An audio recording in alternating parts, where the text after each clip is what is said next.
Okay, we're live. Hey, hi everybody. I'm John Spalding, Director of Development and Communications at the Insight Meditation Society. And I'm joined today by the one, the only, my boss's boss, along with Joseph, Sharon Salzberg. Sharon, of course, is the co-founder of IMS and the author of this amazing new book, Real Change, which we are here to discuss this evening. Been out just about a month now. And I thought before we get started, I have just two quick announcements to make, both of them involving Sharon. First, next month, we're launching the IMS Book Club, which will meet online 3 days each month. Each month will feature a different book with a different author. And in October, we're kicking it off with Sharon and her book, Real Change. The dates for that are going to be October 2nd, 9. Oh, here we go. October 2nd, 9, and I believe the 23rd. It'll be at 7 p.m. on Eastern time. And to join the book club, just go to the IMS website, and you'll find the book club on the homepage now. And my colleague Albert here has put up a screen that shows Sharon's book and an email address and the website. And that relates to the second thing that I want to tell you about is that if you would like to get a free copy of that beautiful green book, Real Change, right there, and have it in time for Sharon's book club, you can get one by joining our monthly giving program called Sustaining the Sangha. For those of you who are not members, if you join now with a monthly gift of $5 or more, you will receive that free copy of Sharon's book, Real Change, Mindfulness to Heal Ourselves and the World. And if you're already a member of Sustaining the Sangha, you can get a free copy of her book by increasing your monthly gift by $5. So then all you need to do is just email that address right there, development@dharma.org, or call the phone number that you see, and we will send you a free copy. And do so by October 2nd. If you do it by October 2nd, you will have it. Well, you won't necessarily have it before Sharon's book club begins, because that's the same day, but we will be offering it up until that date. So yeah, please, welcome to take advantage of those of that offer. Thank you, Albert. Oh, and one more thing I was going to say, Sharon will be taking questions. She and I we'll talk for a bit about the book. And so if you have something that you'd like to ask her, just post your comment on Facebook. And Albert, my colleague I referred to, will be checking them and will channel them for us in a bit. Okay, back to Sharon and Real Change. So Sharon, I was thinking to get things rolling, let's start with a big topic. I would say, like, what is happening in the world? And I'll just frame that. We've never seen anything like these times. And I think more specifically, I'd love to get your perspective on is that, what we see is, on the one hand, we have so much evidence today of collective growth, insight, compassion, love. There's this flowering of mindfulness and a heightened awareness of the interconnectedness of all being, increased awareness of injustice and oppression that's all around us. And there's this push for change to make the world a better place. And your amazing book is full of inspiring examples of this. And yet, at the same time, we see an increase of fear and division, a greater push for more separateness, and a proliferation of the three defilements, as we say in Buddhism, greed, hatred, and delusion. So there's this acceleration in this direction and an acceleration in that direction. And so, Sharon, what's going on? And is there a relationship between these two things that are happening? I don't know. First, I want to thank you for that amazing introduction, and also for having the display behind you of my books, which is very kind of you. It's always here, yes. Well, that's my question. Is it always there, or do you put it up when you're interviewing me? It And I've yes, been it always is. replaced by somebody else from time to Well, I time. will. I will say that this, though, I've got the actual book is over here. This is I've put the cover, and Bob Thurman's Essential Buddhism is the exact same trim size, so that's what's in there really. Okay. So thanks to I her didn't for see it right following over us here. back. It's a really strange time. And I think there is everything, as you say. And maybe our task is a little bit to learn, even though it's so intense and extreme, learn to hold it all more, because it's very easy to fall into just one side and not the other. And I think about one of the things I did for my book launch was on the Wisdom 2.0, now on the YouTube channel, their YouTube channel. I did 4 events. One was just me discussing the book. The other 3 were either me on a panel or me moderating a panel. And one of the panels I moderated was from people from Parkland, Florida, people who had been affected by that school shooting very severely. And there was one young woman on the panel. She's also in my book, Samantha, who the first time I went down to Parkland to teach was some years ago. And Samantha said in the day that we were doing that she felt really weird because the day was really incredible. It was wonderful. She was so happy being there, but she also knew the only reason it was happening is because that horrible thing had happened. And she didn't know how to get over that, to just be with this. And I said, I don't know that we ever get over it, but we learn to hold it all at once. We learn to hold both at once.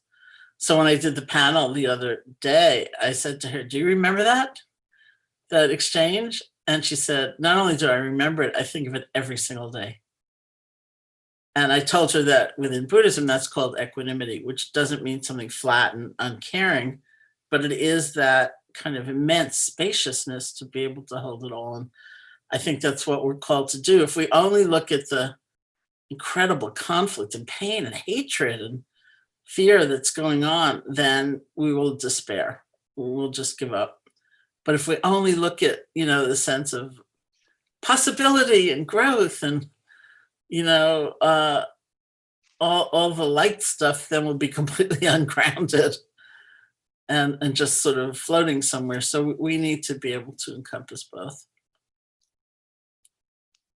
Yeah, thank you. Yes, it's really quite a time for turning to the practice and developing the practice, and it makes such an enormous difference. You talk in the book about how kind of like the sort of that sense in which like the world has a change on us. We affect a change on the world, and the events of the world have affect a change on us. And so, given everything that's happened, how have you found this time affecting you? I found myself relying even more on my meditation practice. My life before, I've pretty well always have had a daily sitting practice. But I spent a lot of my time on an airplane, or planning the next trip, or who was going to pick me up at the airport, or where I was going to stay, and that's all gone. I have that funny habit of speech that we can have where, like I said to you, just before we started, I said I went to LA the other day, but I didn't go anywhere. I'm always in this chair. And I actually went to Washington, D.C. and Berkeley the same day, but I didn't go anywhere. And I see that my practice, my formal meditation practice, which is different than bringing these qualities into one's life, which is also important, if not essential, but my formal practice of like sitting down, meditating has gotten much more important. And I'm relying on it a lot. I also noticed that because there's more time and so on, that I'm actually taking more care with emails. It's just a funny noticing. I thought, oh, well, that might be hurtful if misinterpreted. I think let me rewrite it. And I do that all the time. I think, oh, that's kind of nice. And hopefully that same effort is going into all communications. Now I'm looking at Joseph's book behind you, Mindfulness. And his other new one, The Experience of Insight. Oh yeah, the old new one. The old new one, yes, yeah. And speaking of books, so Real Change. I think you and I have talked about this before, but this is your 11th book, and you say in there that this is the book you've wanted to write for a long time. Mm-hmm. And so like what do you want to say now that you hadn't said before? Well, while there are meditations in this book, there's both mindfulness meditation and loving kindness meditations. The emphasis is really on bringing these qualities into daily life and social change. And I tried to have a very large definition of social action. That was actually based on a conversation I had with Bell Hooks, who, of course, is an iconic writer. And I told her that I was accustomed to Buddhist scholars who can be incredibly picky even about a word, and like tear it apart and so on. And I told her she was even worse, which is probably why she's such a great writer. And she said she didn't like the term social action because in her mind that maybe meant that the activity was limited only to marching or protesting or something like that. And she said to me, what about art? Something that really can dissolve boundaries and reveal some world that we had not imagined before and so on. So I tried to really honor that and take a very broad look at what social action might be and some of the many activities that can go toward social change. And I did have a lot of people interviewed for this book doing all kinds of work and many on the front lines of suffering. And they were very inspiring. It was really a wonderful opportunity. And so it felt different to me than a book that is strictly about how to meditate, which I've written. And, it was really like a living loving kindness in a way. Yeah, I have to say, so I've read your book twice, and the second time what really struck me, and maybe it's where my mood was or just the mood of the nation or whatever was going on at the time, but I just found the story after story of people doing these remarkable things, and their own stories, they've had to come out of a lot of the issues that you address in the book, of like coming out of fear or paralysis or whatever, overcoming obstacles or being invisible, etc., and then effecting this incredible change, which I think is really, it's just if you want to feel inspired these days or find some hope, just read the book, because it's like one story after another, and I think it gets you thinking about things that you can do in your own life to improve just how you feel and to be able to feel a little bit more empowered. I'm reflecting on the book a lot, of course, and while there are specific chapters like moving from anger to courage and moving from grief to resilience and remembering to take in the joy and things like that, I think that the kind of hidden theme, that the thread that's running throughout is about agency. It's about having that sense of agency. And actually, one of the things that makes me happiest about the book, you want to hold it up again, or I can hold it up, is that somebody pointed out to me that the color of the cover is the same color as the Statue of Liberty. It was you? Yeah. Well, thank you. That was it was amazing. Thank you so much. That really made me happy because I am a big fan. I'm a fangirl of the Statue of Liberty, and she's in this book. She was in a previous book of mine called Faith. She might have made a few cameos in other books as well, because I really have been endlessly inspired by the symbol of the Statue of Liberty as, the place of welcome, the person who says, you have a home here, even though maybe no one else in the world wants you, will take you, and so on. But what I hadn't realized, or I hadn't really thought of until writing this book, was that she's a woman on the move. She has a leg up, she's in mid stride actually. And it's that sense of, okay, now we're going to live it. Now we're going to make it real. Now we're going to put something into action. That's what really got galvanized, for all these people and in their example. And it was beautiful. Yeah. I'm just kind of jumping ahead to different topics, but I mean, related to that, I got thinking, when that second time I read it, going and where you talk about the Statue of Liberty, you talk about she's a symbol of that statement that you belong, right? And then later in the book, you talk about when you're discussing interconnectedness, that, when we see a homeless person, they kind of represent our worst fear, and that is that we don't belong. Right? Yeah, well, I think, certainly in the United States, as a cultural dominance, there's a message that you should be in control at all times of all things. And so if you yourself get frightened or sick or, don't have a lot of money or something like that, there's a kind of hidden message that you've lost control, you blew it. And so on top of what's already hurting, there's shame and humiliation and self-blame. And then we project it onto others. If someone else is clearly not doing well, then that's displeasing to us. We don't like that, and we'd rather they went away in some way. And so I think we face that in ourselves, for ourselves, and for others all the time. Yeah, and what you just said reminds me of, you talk about in the book about respecting ourselves as a radical act. Yeah. Do you want to comment on that?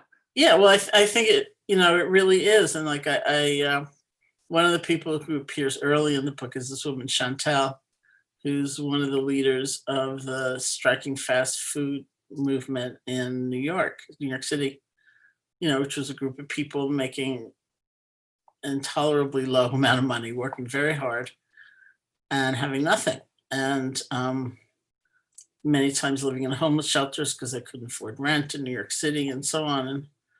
And this group of people went on strike, demanding $15 an hour minimum wage and the right to unionize. And as I met some of them, they would often say, my parents told me, like, don't rock the boat, don't mess everything up. You barely have anything now, you'll have absolutely nothing if you displease your boss. Don't do that. And Chantel is an example of somebody who, in my mind, reflected perfectly the Buddhist teaching on the innate dignity of everybody. And she's not a Buddhist, but it was so aligned. It's like, I count, I matter, I'm worth better treatment. And then she also said very, very beautifully, she looked at the young people just entering that kind of job, and she thought, I've got to stand up for them too.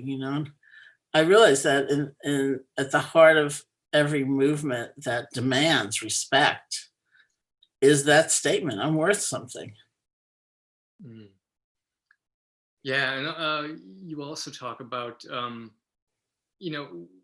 fear, and how fear can be something that can also be another motivating factor, but it can also kind of give us a tunnel vision, or it can just kind of get us trapped, right? What do you tell people who struggle with that? Well, it seems to be everyone struggles with that. What do you tell all of us? Well, I think there are a few things. Early on in the book, I also talk about fight, flight, or freeze, with a special appreciation for freeze, because people didn't used to talk about it. They used to talk just about fight or flight, and I felt I was a freeze type, so I was really happy to have a place. And ways where, we can't dispel like an autonomic reaction, but we can learn to relate differently. And that's the whole nature of mindfulness anyway, rather than feeling, well, if I were really good at this, I would never feel fear again. I would never feel anger again. I would never feel greed again. It's not like that. But to have something arise and have a very different relationship to it is freedom. And that is really like where our superpower lies, instead of fretting like it's still here. I can't believe, I still feel this. And how do we identify with it? Do we fall into it? Is this the only thing I'll ever feel? Do we start projecting into the future? What's it going to feel like tomorrow? What's it going to feel like next week? What's it going to feel like next month? Do we have a sense of isolation rather than a sense of community? It's interesting when you talk about the whole sort of section of psychology these days about self-compassion. Self-compassion is different than self-esteem in that, which is also a good thing, self-esteem, but self-esteem might be, I went to John's house, I read every book on his bookshelf, that's like a good thing. Self-compassion kicks in when we've been torn apart by fear, or we've made a huge mistake, or we've just blown it in some way. We forgot, that we had a Zoom date, or, and so self-compassion comes in when things aren't so rosy, and one of the elements of self-compassion is this idea of common humanity. It's not just me. It's never just me. And so how we relate to what is arising is really everything. Yeah. Yeah. You also talk about how the Buddha's teaching on suffering is just kind of very, very profound. Just recognizing suffering for what it is liberating in itself, right? Yeah, I don't have my cup right here. It's too bad. I sometimes do. One of my sayings is some things just hurt. And I used to joke that I wanted to have a cup that said some things just hurt. And somebody had one made and sent it to me, but it's in the kitchen. I had two, actually. So next time. Next time, okay. Maybe for the book club, I'll print it out. Right. Yeah, no, I think that's been very important for me, both myself and also as a teacher, because so many people think, well, it hurts because I have a bad attitude, or if I could only change my way of thinking, it wouldn't hurt, or I have to learn to accept it and surrender, and then it wouldn't hurt. And I think some things just hurt. And what we need is to dispel the elements or loosen the grip of the conditioning that gives us extra suffering that we don't need, And that refers to the stories that we layer on top of Yeah. the suffering, like that become patterns, and we identify, right, over identify with the story. So how Yeah, well, it's all those things that I mentioned. It's just me. It's that sense of isolation. This is all that I'll ever feel. That sort of mistaken permanence, that over-identification. This is who I really am. The other 50,000 things that came and went, they don't count. It's only this. Stuff like that. Yeah. And I think, and you talk in the book too, where you bring Judd Brewer into the story, about how, that contraction, expansion versus contraction, which, let's see if we can say it, the PCC, the posterior cingulate cortex. Yeah. Yeah. Right. That it gets activated when we have anger or some of those negative emotions, right? And then we kind of close, and then suddenly it's us and them, right? And so how do we work through that? Whereas, and on the other side, the expansion is that openness, right? That you see in how we feel more open, as we develop that practice and kind of let go of the stories, right? Mm-hmm. So what are ways that people can kind of work with that, like that lesson that you took, from that understanding of contraction versus expansion, and how we can kind of change replace bad habits with new good habits? Yeah, I don't know that I took and understanding from that so much as he had a way of expressing what any of us experience when we pay attention. That getting caught, I don't mean just feeling something, but really getting caught in it. Certain states, like getting caught in grasping, getting caught in fear, and so on, means that the direct experience of it is that it gives us tunnel vision, and we don't have a sense of options, and it feels like everything's closing in. And the example I usually use with anger is try to remember the last time you were really angry at yourself. Just bring it back. And you'll notice that that isn't a time when you're kind of really enmeshed in the anger, that you're also thinking, I did 5 great things. Same morning as I said that stupid thing.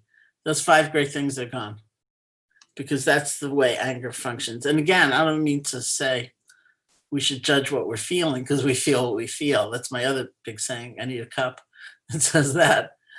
We feel what we feel. So it's not a question of putting yourself down because you feel anger or saying anger is bad. But when we're lost in it, when we're defined by it, when we're overcome by it, it's going to function in a certain way. And one of the ways it tends to function is through tunnel vision, as do they all. That's sort of the nature of those states. And so that's why they cause suffering. Yeah. Yeah. I love that story that you've told other times, or heard it on retreat, about when you were doing the meditation practice.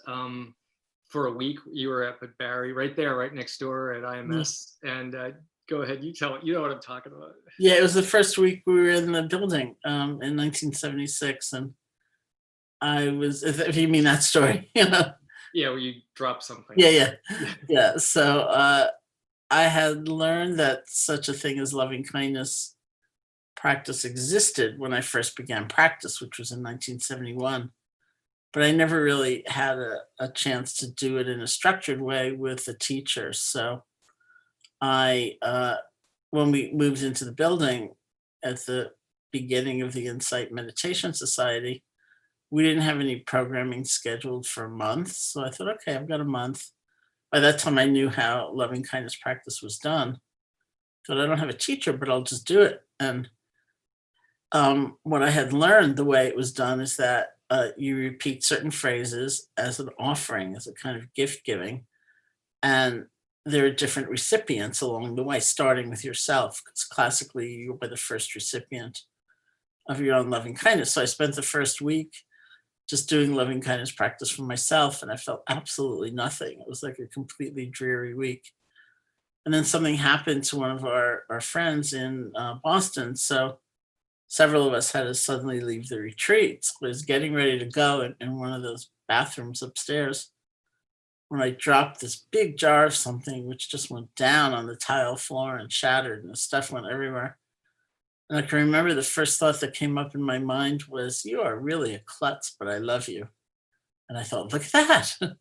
You could have given me anything in the course of that week, and I could not have honestly said something was happening, but something was happening. I've never told you this, Sharon, but that after the first time I heard that, and this was many years ago, I say that to myself now all this. I still say it. It's stuck. It resonated so deeply. I will curse myself and immediately say that, and I can actually hear your voice. That's so great. So it's like a double thing. It's you telling me this too.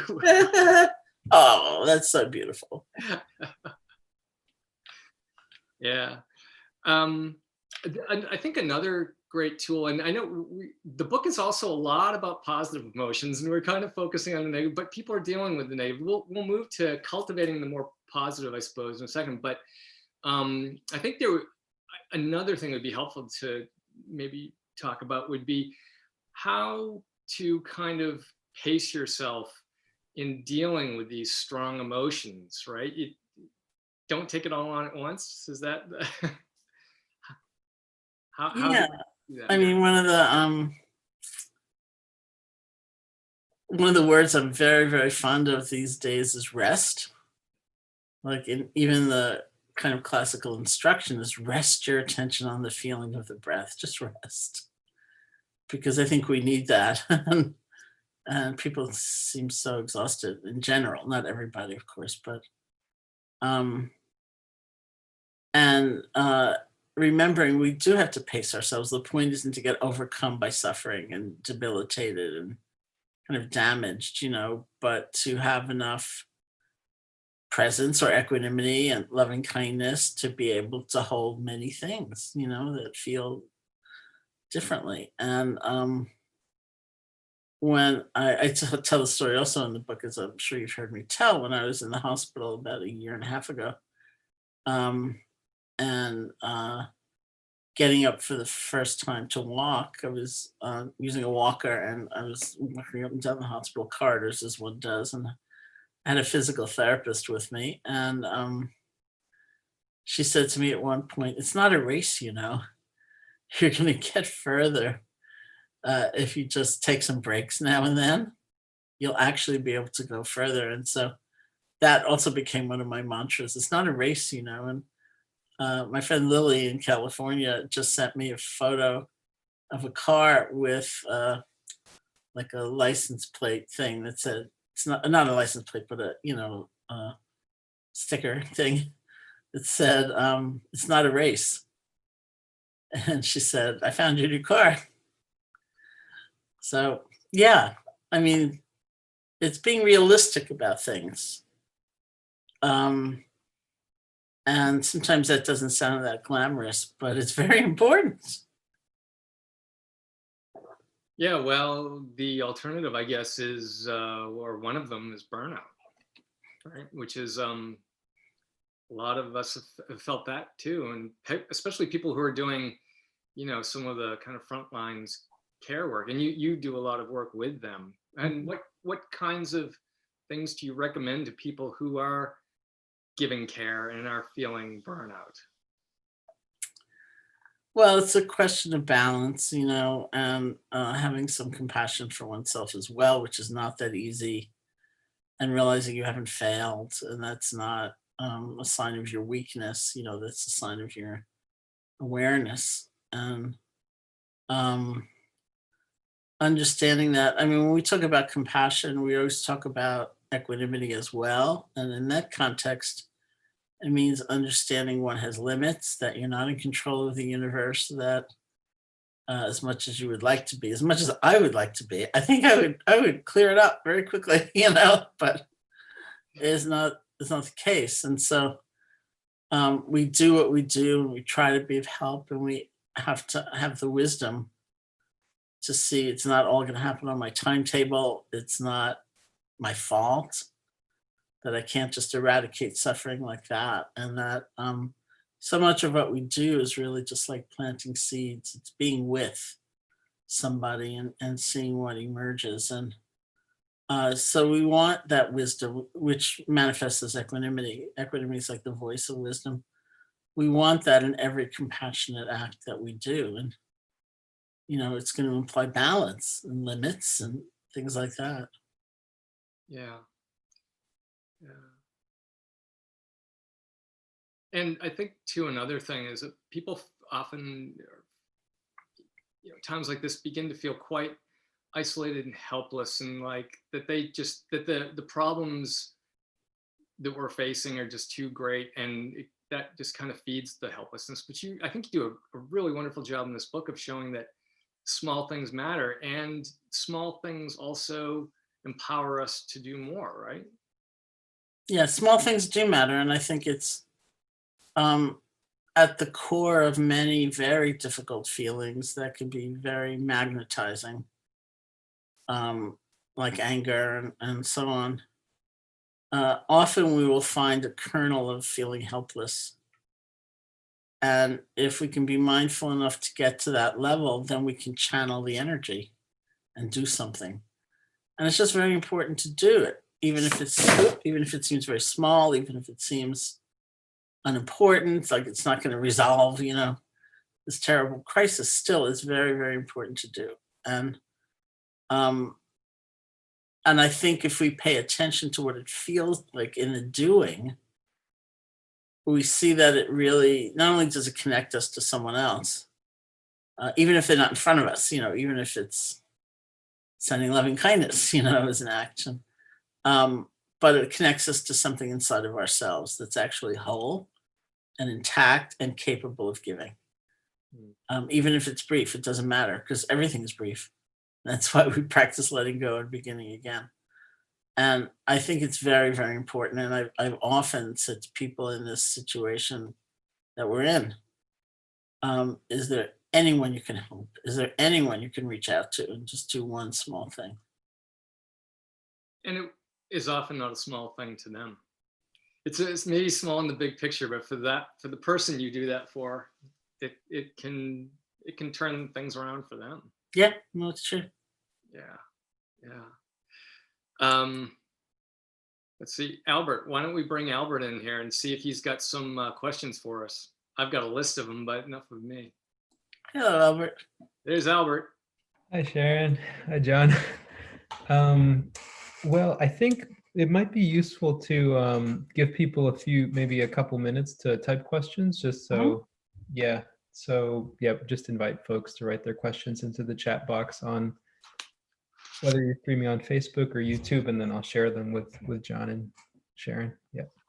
We can admire your chair in the meantime. It's very attractive. Send us some questions. Sharon, there's a quote in your book that I just absolutely love, and it's, no matter how despairing or cut off we can feel at any given time, we are not actually severed from the essential flow of life or from one another. If we get quiet for a while and pay careful attention, this is what we realize. That's that's beautiful. I've come back to that several times. Thank you. Well, I think it comes back to that word realistic or reality, like which my friend Bob Thurman, who's a Buddhist scholar, I think that's his favorite word, is realistic. And sometimes we would teach together and I would think, I don't know about that. It's like not that exciting to be realistic. It's not that inspiring. But when you really think about it, it's pretty great, to be in touch with the reality and the truth, basically, of how things are. And the further away we are from the truth, the more we're going to suffer and the more we're going to cause suffering. And so it's the reality that our lives are all connected, and that however alone we might feel, it's not actually so. And however removed we might feel, it's not actually so. That interconnection is how things are. Yeah, and you have a great chapter in there on working with blind spots and these kind of hidden biases that further kind of disconnect us. And there's that great scene about do you remember the story about the doctor at the scene of the car? The car accident. A father and his son are hurt. You mean the riddle? Yeah, the riddle. Yeah. Yeah. Yeah. It's an age-old riddle. Yeah. Well, it's essentially that. Yeah, it goes. A father and his son were in a car accident. The father dies at the scene. The boy, badly injured, is rushed to the hospital. In the hospital, the operating surgeon looks at the boy and says, "I can't operate on this boy. He's my son. How can that possibly be if the father just died?" But it's our blind spot. It's the mother, right? Yeah. So, I mean, when I was young, because this riddle has been around for a very long time, you wouldn't have thought that the surgeon could be a woman. But what's really amazing is that in these days, where I think 50% of entering classes into medical school are women, people still don't get the riddle. So it's not like they're describing some fundamental truth, like never happens. It does happen. It happens quite a lot. And yet there's something in our minds that often is just culturally, attuned to blocking that possibility. Yeah. And you talk about how we can use mindfulness as a tool for recognizing our assumptions, and for people who, have used mindfulness as kind of a stress reduction, or kind of a centering thing. How can it work in that way?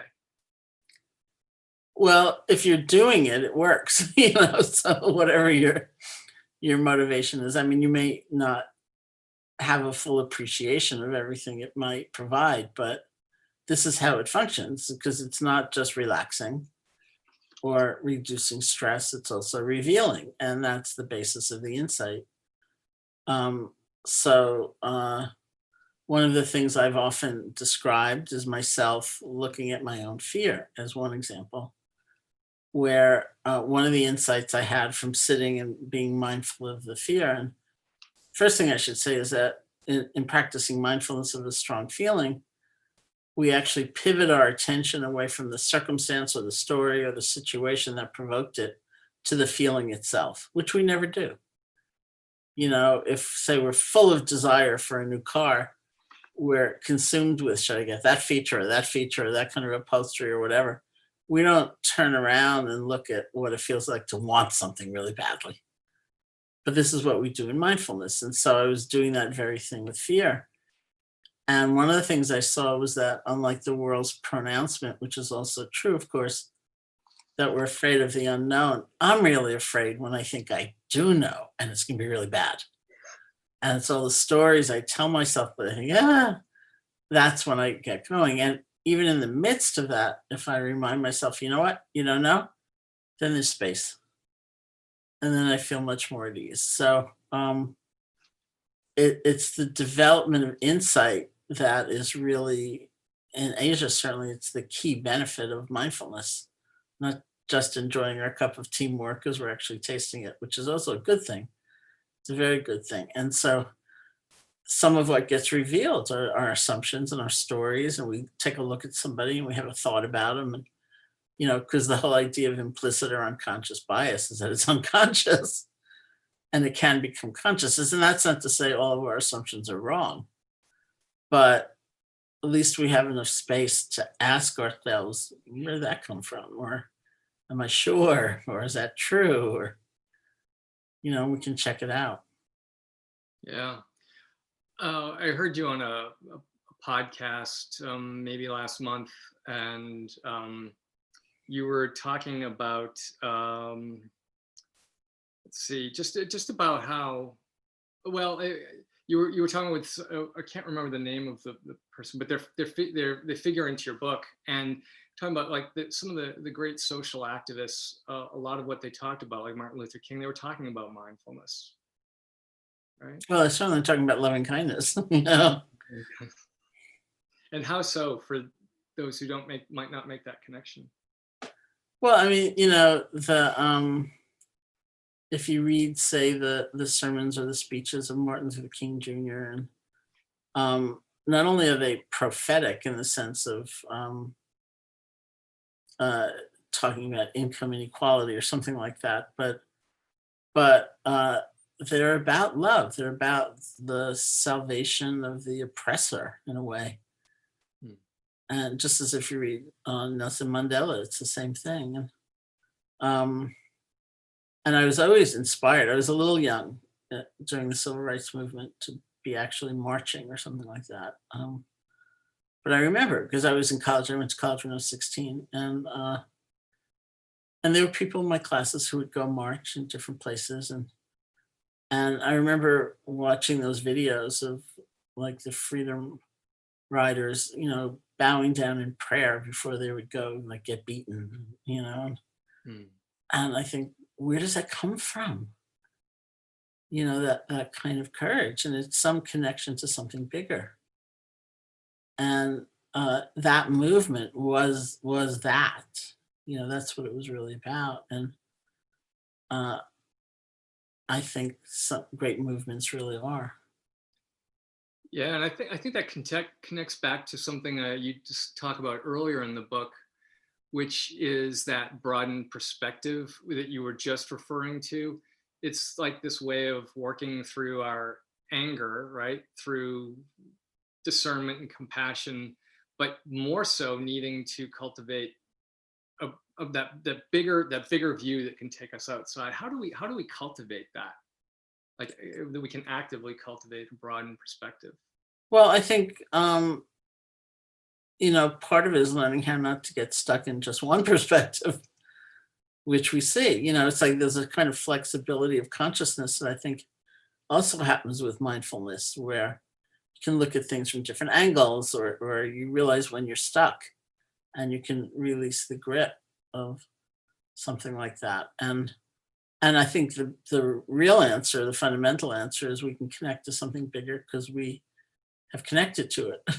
Like it's not an idea, that we have different experiences of belonging, of connection, of interconnection, that don't go away just because they're not active in a moment. It's like we remember, oh, right, that's how it is. Yeah. And also kind of reflecting on death as well, right? Don't you kind of explore that there too? Yeah. And there's some stories, some of the folks, I think was it Paco? It's Paco. Paco, who spent time with the dying as a way, and he came out of that with this broadened perspective that kind of informed and kind of gave his life purpose and meaning, right? Yeah.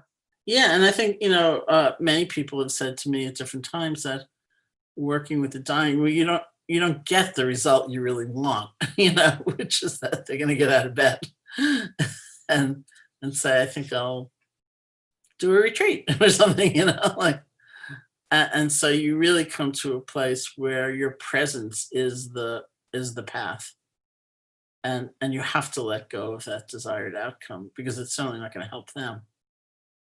Yeah, to have that kind of pressure, that energy in the room, and so I think you really learn a lot about love in that. Yeah, absolutely. I see we've got Albert back. Albert, did you have something for us, or you just? Hi there. Yeah, I have a question for you. Yeah, so we have a good number of folks who've been joining us, and a lot of people want to sit retreats with you again, Sharon, and are saying how much they love your book. And well, Albert, then let's Sharon, do you want to tell everyone about the retreat that you've got coming up with Joseph? Yeah, tell me again the dates, because I'm so bad. It's right at the end of October, right before the election. Yeah, Joseph and I did one program together, and it was wonderful for us to be kind of teaching together again. And so we're doing another one in October. It starts, I don't know exactly. The 27th to the 30th. When? October 27 to 30. Yeah, and it's actually similar to something, the topic is similar to something that we've been talking about, because Joseph particularly wanted to take a deeper look at mindfulness. If you look at the book behind John, yeah, Joseph wrote like a brick of a book on mindfulness.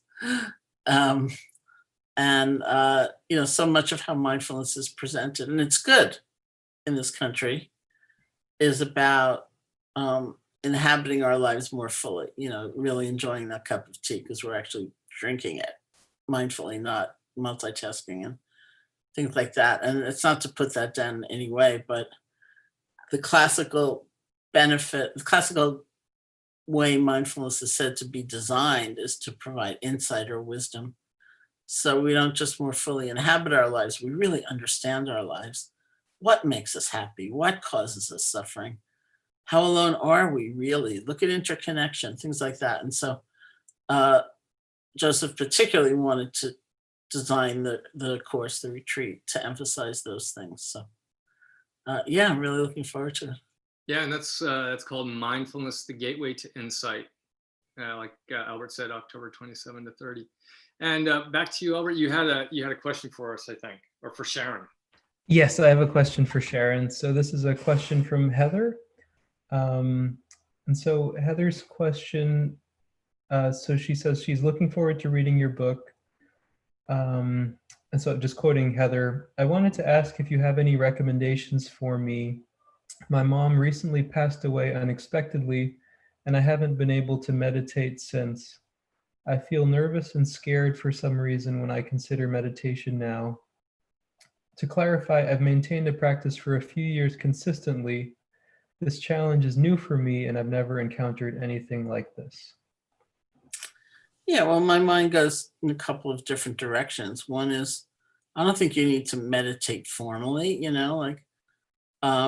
there have been many retreat, physical retreat, where I've said to people, just lie down in the fetal position Look at the fear, look at what's coming up, because it's deep and resounding in some way, and you don't have to think that you're going to have to sit like a rock or a mountain or anything like that. But at times, at any rate, even briefly, take a look at the fear, not to resolve it, but to feel it the way I just described myself, feeling fear. Feel it in your body. Just see what's cooking with the fear, see what emerges from it, and not for long, just for a few minutes, and then leave it and go to something that's easier. There also, the very classical Buddhist practice when someone has died, because they believe the strongest energy that can connect us beyond the body, beyond life and death, is one's own good-heartedness. And so whether or not you believe in rebirth or any of that, it doesn't really matter. It's maintaining that connection in some way. And so a kind of loving kindness would be really good. And again, this could be very light, not thinking I'm sitting down here for an hour with my eyes closed, in one posture, not moving. It's often done, say in a country like Burma, when someone has died, by doing a good deed, making a small donation somewhere, or making an effort in some way. I mean, it's all weird now, in terms of what we can do and not do, and safely, and or volunteering, for an hour. That could be on the phone if not physically present. And then feeling the positive energy of that and offering it to the person who's died, or their memory, if that seems more palatable. And those are kinds of practices that are very powerful, and they're just not often done. And so there are a variety of ways you can approach it, but don't feel bad that you're not sitting, in that perfect image of a yogi, and even though you did maintain a practice, you're still maintaining a practice. It just looks different. Albert, do we have any other questions coming in? Yeah, thank you, Sharon. Yes, we have another question. This is from Trish. So Trish's question is, so far the biggest challenge that comes up daily working with the public is maintaining a freshness and attitude for each. How can I improve my ability here? Also, people see the stress on my face before I have a chance to smile at them. Sometimes they very obviously take a step back. I'd like to shift my body language. Well, it's hard to answer about the body language because I can't see it. I think that there are also a lot of things to do, like even if you practice loving kindness while you are encountering them, not to get absorbed in the phrases so you can't hear them or serve them in whatever capacity, but just be thinking, maybe happy, maybe safe, maybe well, whatever phrases work for you. It actually changes the energetic exchange quite considerably, and to do it beforehand. I hear in medical schools, in some medical schools, they were training the students to just use physical signals as a reminder, because all we need are reminders. They were training them to use physical signals, like push. I don't think we use doorknobs anymore, but like pushing open a door to enter a patient's room was the signal to let go of ruminating about the patient who just left, so that you can actually listen to the patient you're about to encounter. So sometimes we just use physical signals in between appointments or something like that. A few breaths or quick scan of your body, just something that says, now I'm here. Instead of lingering, with whatever burdens or projecting, like I've got 15 more people to see. It's like, okay, now I'm here. And then in the actual exchange, I would consider doing some loving kindness. I think we have time for maybe one or two more. Albert, do you have another one? Those are the those are the questions that I have at the moment. Yeah, it's a lot of folks are just saying how much they love you, Sharon. That's so sweet. I saw a lot of comments, but I didn't. If I was better at tech, I could see them, but I'm so bad that they have to put me on Zoom while everyone else is on Facebook. Yeah, I mean, just to share one piece and part of the book that really struck me. I was listening to part of the audiobook today was about where you were talking about the installing the ramp in front of IMS, Yeah. and how that was such a powerful gesture about saying who's included and who's welcome. It really just kind of moved me to tears. It was kind of, I didn't, it was very powerful because I go there all the time, but I hadn't thought about it that way. Yeah, there was also a bell hook story where I was in Kentucky teaching at our institute, and both in this book and in my previous book, I wrote a lot about the stories people tell about us that we start to believe. And Belle and I were having a discussion about it, and someone in the room said, "I don't understand that. I don't believe that. People don't tell stories about us. They don't know who we are. How could they be telling a story about us?" And I said, everything tells a story about us. Even architecture tells a story about us. And I tell the story about how, we moved into the building in 1976. It was a Catholic novitiate, and we always had a kind of handicapped accessibility, but it meant going around the back of the building and up this ramp. And, it's winter, sometimes. And so the decision was made to put a ramp right in the front part of the building. And there's a lot that's inconvenient about that. It's really large. It's not very attractive. Although maybe they've done something with landscaping since I last saw it. It was really not very attractive. And it also protrudes into the driveway, right in the place where if you're a teacher at one of the courses, you have to go right by it, usually in reverse because of where you park. And I'm not the world's best driver. I'm a New Yorker. I learned how to drive later in my 30s. And so I think the staff at one point was taking bets at when I was going to bash into the thing, because it's like really there. So there's a lot about it that's not that pleasing, but it's absolutely the right story to tell.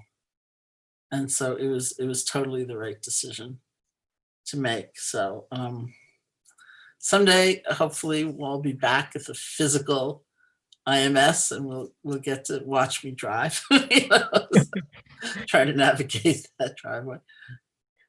Well, and in the meantime, people can join until they can come back to IMS. Yeah. They can do the retreat with you, or it's more of a course. We'll call it a course that you're doing with Joseph. 3 days at the end of the month, right before the election. A good way to get grounded and steel yourself. And then at the beginning of next month, again, we're launching the IMS Book Club, which meets online 3 days a month, each month featuring a new book and a new author. As I said earlier, for October, it's Sharon's book. And the dates for her book club are October 2, 9, and 23 at 7 p.m. And if you want to get a free copy of Sharon's book and have it in time for the book club, join our monthly giving program, Sustaining the Sangha. For those of you who are not members, a $5 gift per month or more will get you a free copy of the book. If you are currently a member of Sustaining the Sangha and you just want to increase your monthly amount by $5, you too will get a book. And you see there, you can contact us through the website, our development@dharma.org, email or call us, and we'll arrange that and get you a copy of the book.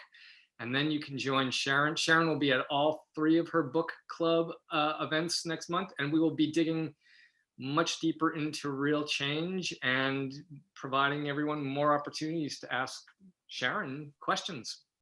So Albert, thank you. So I think that takes us up to just after 8 o'clock. Sharon, thank you so much for your time. Thank you for this wonderful book. Thank you, Albert, for all your help here. And everybody, it's a great book. So get out there and read it, and we'll talk about it in October. Bye. Thank you. Bye. Thank you.